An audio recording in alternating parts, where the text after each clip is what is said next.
ఆక్రమించుకోవడం జరుగుతుంది. హైదరాబాదులో చెరువుల ఆక్రమణ చాలా అలాగే జరిగింది.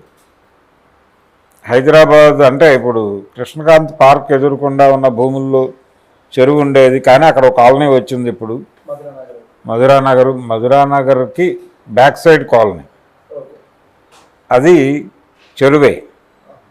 అది ఎందుకు వచ్చింది అంటే అక్కడ ఒకప్పుడు ప్రతి చోట ఏం జరుగుతుందంటే ముందు పేదలు ఆక్రమించుకుంటారు, పేదలు రెగ్యులరైజ్ అవుతుంది. అదంటే నెమ్మదిగా రకరకాల పోరాటాల తర్వాత ఇప్పుడు యూసఫ్గూడ చెరువు లేదు, అక్కడ పెద్ద పెద్ద భవంతులు వచ్చినాయి.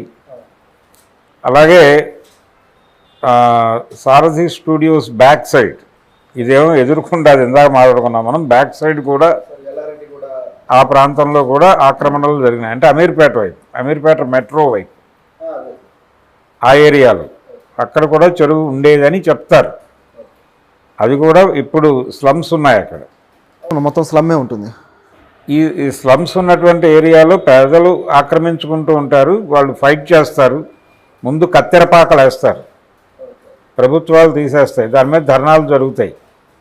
తర్వాత వాళ్ళకి ఏదో అక్కడ ఉండండి అంటారు, నెమ్మదిగా కరెంటు వస్తుంది, ఇలా మొదలై రోడ్లు వేస్తారు, నెమ్మదిగా వారికి బీఫారాలు ఇస్తారు, ఇది ఎవరికి అమ్ముకోకూడదు, మీరు మాత్రమే ఉండాలి అంటారు.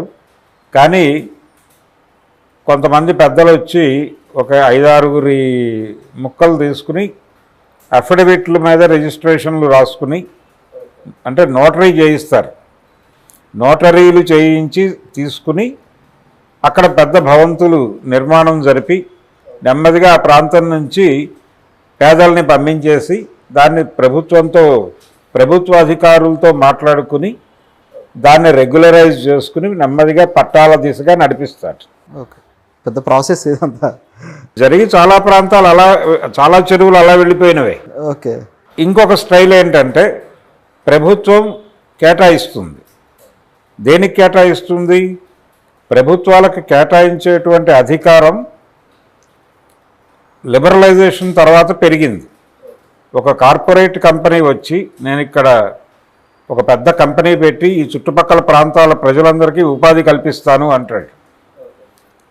ప్రజలకి ఉపాధి కల్పించటం కోసం వారెవరో వచ్చి ఇక్కడ పరిశ్రమ పెట్టి బోల్డ్ త్యాగం చేస్తున్నాడు ఆయన.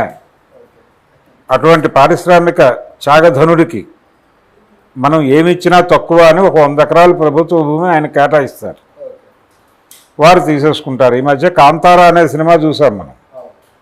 కాంతారాలో ఒక పాత రాజుగారి కొడుకు ఇదంతా మా జమీలో ఉండేది, ఇప్పుడు ప్రభుత్వం వైపుకి వెళ్ళిపోయింది, దీన్ని మళ్ళీ మనం తీసుకోవాలని ఏదో చిన్న ఆ ప్రాంతీయ అక్కడ ఉండేటువంటి గ్రూపుల మధ్య గొడవలు పెట్టి ఏదో చేయాలని ట్రై చేస్తాడు.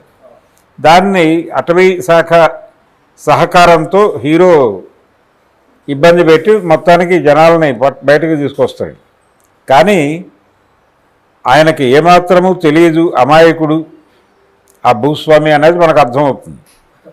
ఎందుకంటే ఆయన ఆ పని కాదు చేయాల్సింది, ఆయన ఒక కార్పొరేట్ కంపెనీ పెట్టి ప్రభుత్వం దగ్గరికి వెళ్తే వాళ్ళ పాత అడవి వాళ్ళకే అప్పచెప్పేది ప్రభుత్వం.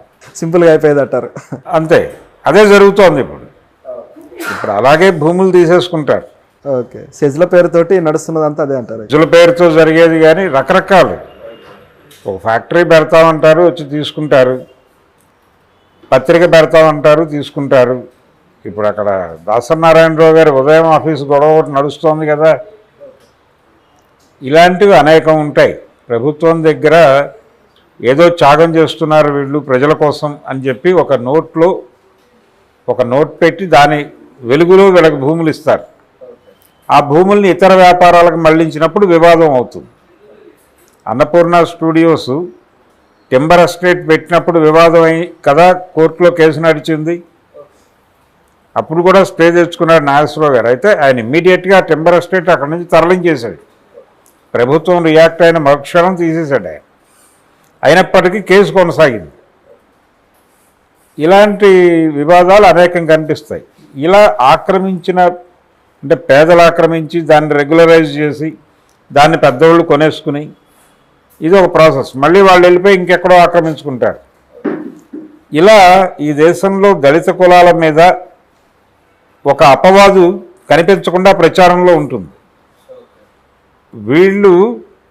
వీళ్ళకి స్థలాలు ఇస్తుంది ప్రభుత్వం, వీళ్ళు ఉండరు అక్కడ, అమ్మేసుకుని మళ్ళీ ఇంకెక్కడో వీళ్ళ జీవితం అంతా ఆక్రమించుకోవటమే. అసలు ఈ దేశం నాశనం కావడానికి వీళ్ళే కారణం అని అగ్రకులాల వాళ్ళు సరదాగా కామెంట్ చేస్తారు. ఆడికి ఏదో కొంపల మీదకి వస్తుంది, ఆ టైంకి పీకల మీదకి వస్తుంది కష్టం, ఏం చేయాలో అర్థం కాదు. ఎవడు డబ్బులు ఇచ్చేవాడు ఉండడు, బ్యాంకులు వీళ్ళకి అప్పులు ఇవ్వవు, వీళ్ళకి అప్పులు ఇచ్చేవాడు ఎవరు దొరక్క ఆ భూమి ఏదో ఒక 50,000కో 60,000కో అమ్మేసుకుంటాడు. వాడు అమ్మేసుకున్న తర్వాత ఎవడో కొనుక్కుంటాడు. అలా ఒకటి కొని హోల్డ్ చేసి ఆ పక్కోడికి కూడా పొగపెట్టి నెమ్మదిగా 4-5 కొని దాన్ని ఒక ప్లాట్ చేసి నెమ్మదిగా రెగ్యులరైజ్ చేసుకుని అపార్ట్మెంట్లు వేస్తారు. ఇది ఒక పథకం ప్రకారం జరుగుతుంది. వీడు మళ్ళీ బతకడానికి ఉండదు, మళ్ళీ ఉండటానికి ఇంకెక్కడో ఆక్రమించుకుంటాడు. అక్కడికి కూడా వీళ్ళు చేరతారు. చీమలు పెట్టిన పుట్టలు అనే మనకు చిన్నప్పుడు కథలు ఉండే పద్యం ఉండేది, అవును, అదే జరుగుతుంది. కాబట్టి ఈ పెద్దోళ్ళ ఆక్రమణలు ఇప్పుడు ఒక మాట ప్రచారం చేస్తున్నారు, మీరు ఇలా అక్రమ కట్టడాల పేరుతో కూల్చేస్తే భవిష్యత్తులో మీకు ఓట్లు పడవు జాగ్రత్త అని. ఓట్లు పడే ఏరియాల్లోకి వీళ్ళు వెళ్ళరు. ఇప్పుడు యూసఫ్ కూడా బస్తీలో వెళ్ళిపోయి మీరందరూ ఆక్రమించారు ఖాళీ చేయండి అని అనరు, అది నడుస్తుంది. అక్కడ నెమ్మదిగా ఇప్పుడు అక్కడ ఎవరూ లేరు, పేదలు ఎవరు లేరు, నెమ్మదిగా అవన్నీ పెద్ద కాలనీస్గా మారిపోతాయి.